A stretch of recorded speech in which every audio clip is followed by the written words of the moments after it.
My name is Katie, and you might say that I'm addicted to extreme activities.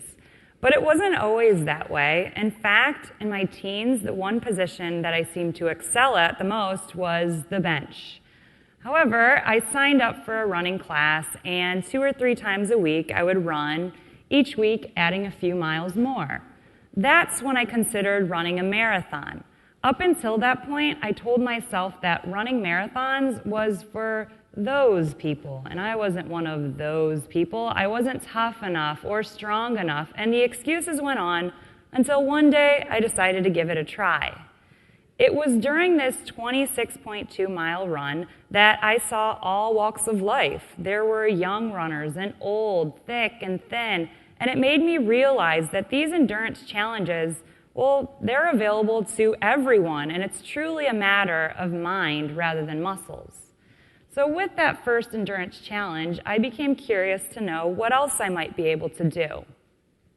At 19, I signed up for the Big Ride Across America. It was a 3,300-mile bike ride from one side of the country to the next, something I thought would be impossible. At the time that I signed up for that journey, I didn't even own a bicycle, but I was determined to do it, and so I did.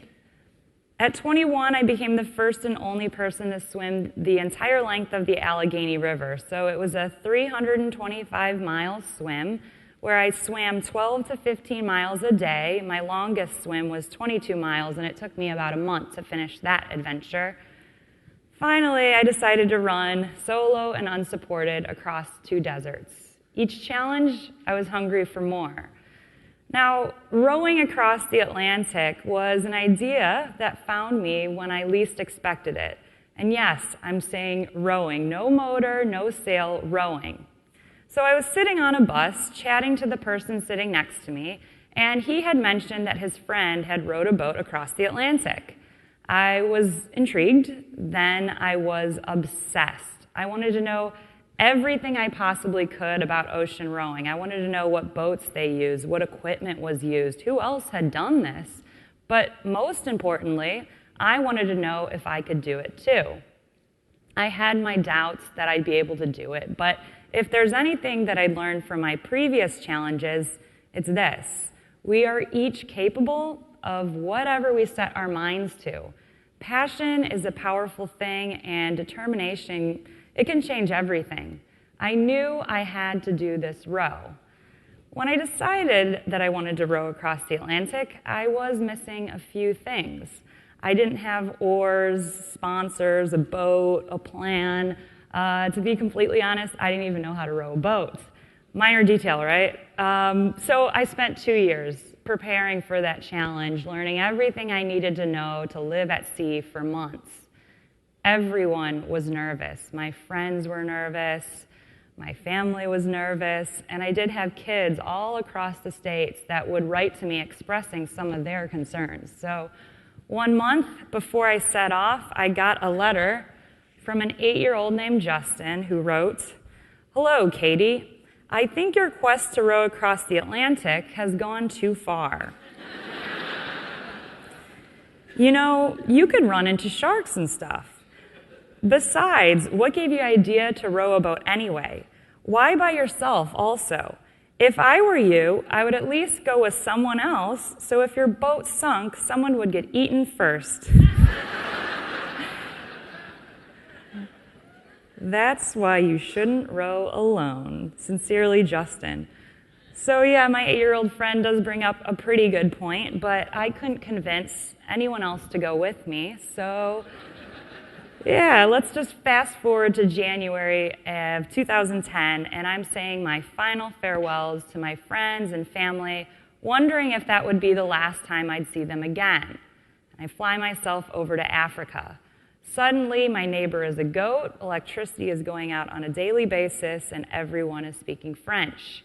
I'm ready to go on my super big adventure, but there's some storms on the Atlantic, so my boat's arrival was delayed and delayed and delayed some more. But finally, I'm taking those first few oar strokes of the million it would take to cross. On my 19-foot boat, I had 2 sets of oars, 4 iPods, 300 chocolate bars, and a lot of determination. But having said that, I was rowing in an ocean of unknowns. Half of the people who have attempted this challenge didn't make it, and the last American woman to try needed to be rescued. She was an Olympic rower. Yeah. I knew the odds were against me, but I was as ready as I'd ever be. So in this photo, you'll see that yellow speck on the horizon is my 19-foot rowboat. There's no helicopter flying overhead. There's no boat following right behind. For those 70 days, I was completely alone. Or so I thought. On day 2, I start to feel like the small fish in a big pond. Some of my most frightening moments on this journey were these close calls with oncoming freighters, which would be 100 times bigger than my boat, move 10 times faster, and with an emergency stopping distance of 2 miles, even 1 mile away was too close for comfort. On day 20, I have some visitors. So I was reaching the 4th way mark on my journey, and as I mentioned, half of the people don't make it. It's usually in the first couple weeks to adjust being at sea. I knew that this was a really big milestone, so I wanted to do something special to celebrate it.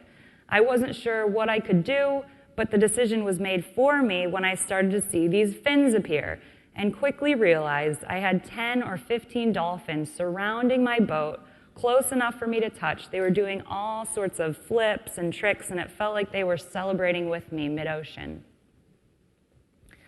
By day 37, I reach halfway. So day 1 looked like 2, day 2 looked like 3, day 3. Every day pretty much looked the same. So when I reached the halfway point, instead of being excited, I was completely overwhelmed. I wanted to quit. I had already rowed 1,500 miles, and yet I still had 1,500 more to go. So I told myself, I'm not doing it. I'm not going to row 3,000 miles. What I'll do is row 1 mile 3,000 times. And it's really that perspective of taking things one step at a time that makes this achievable. All right, we're getting oh so close. On day 62, I am 100 miles away from reaching land.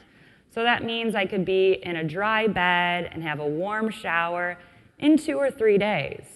But instead, I'm battling 30-foot waves.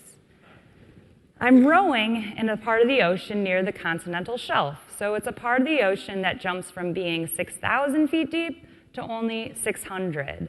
Waves just seem to be spiking out of nowhere, and with a strong wind and swift current, I can no longer trust the sea. I realize at this point that if I continue on towards my original destination, I'm going to need a boat to tow me in. Otherwise, I'd be crashing into cliffs. Now, when I decided to do this journey, I envisioned doing it completely unassisted, under my own steam. I didn't want that boat to tow me in on the final few miles. So I make this bold decision, adding on 400 more miles to my journey, rowing 2 countries west where the current had died down, and that would give me a better chance to arrive unassisted. That decision could have added 2 more weeks to my journey. Luckily, it only adds 8 more days, and by day 70, I reached land. Now, reaching land was the most surreal experience I have ever had. I felt like I was winning an Emmy, completing a marathon, and being released out of solitary confinement all at once. After 2 years of planning and 70 days on that 19-foot boat, my dream had become a reality, and I'd become the youngest person ever to row an ocean solo. So with one night, I went from complete solitude to being in front of millions. I talked to Anderson Cooper, Diane Sawyer, NPR, Discovery Channel, among others. I even met Oprah and was selected as Glamour Magazine's Woman of the Year, and meeting people like Julia Roberts and Jennifer Lopez, and it was completely over the top. But they all kept asking the same question: why? And I told them, because 1 billion people on our planet don't have clean water to drink. And someone had to do something. I felt like I had to do something. You see, these adventures were much bigger than world records or personal achievements. Each of these adventures was about water. I'll never forget that moment, that turning point, when I was sitting in class and my professor mentioned to me that the wars of the future will be on water. It was like someone told me the wars of the future would be on air. I didn't understand, but I learned that over 1 billion people on our planet didn't have something they needed. Now, I know it's hard to imagine what 1 billion people look like, so perhaps 1 in 6 might be easier. 1 in 6 people didn't have something that I've always taken for granted, something I've never gone without: clean water. So these 1 billion people, they get their water from awful places, and it makes them sick, from ponds, muddy rivers, dry riverbeds, sometimes from puddles in the ground. Millions of kids and their moms are walking each and every day just to get this dirty water. I was astounded by everything I was learning. I learned that half of all schools around the world don't have clean water to drink. If I was born somewhere like Kenya or India or Malawi, that would mean I'd have to walk 4 miles every single day just to get water. And I'd have to be very patient because that line could be 8 hours long. Finally, I thought I was so big and tough and strong for doing all my endurance challenges, but I should have been doing what they do. As I mentioned, they make that 4-mile trek every day, but on the way back, they're carrying these jerry cans, these water containers that can easily weigh 40 pounds. So after learning all those facts, I learned that there were ways to help. There were solutions like digging and drilling wells, catching the rainwater, and protecting mountain springs. And a $30 donation was enough to help one person gain access to clean water for life. So out of that, my Row for Water was born. It was an idea for me to combine both my passion for better water and my passion for endurance and to do something about it. And as a result, over $250,000 has been raised so kids and their moms no longer needed to walk hour after hour each day for dirty water. Now, thank you. Thank you. I'm here not to convince you that water is the most important cause or convince you to row across an ocean.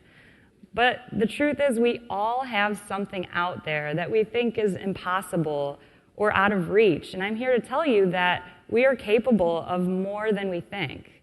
Think about your out-of-reach goal and realize that it is possible if you just take one step after the other. You might not think you could run a marathon, but get out there and run a mile. You might want to travel the world. Well, get out there and explore your own backyard.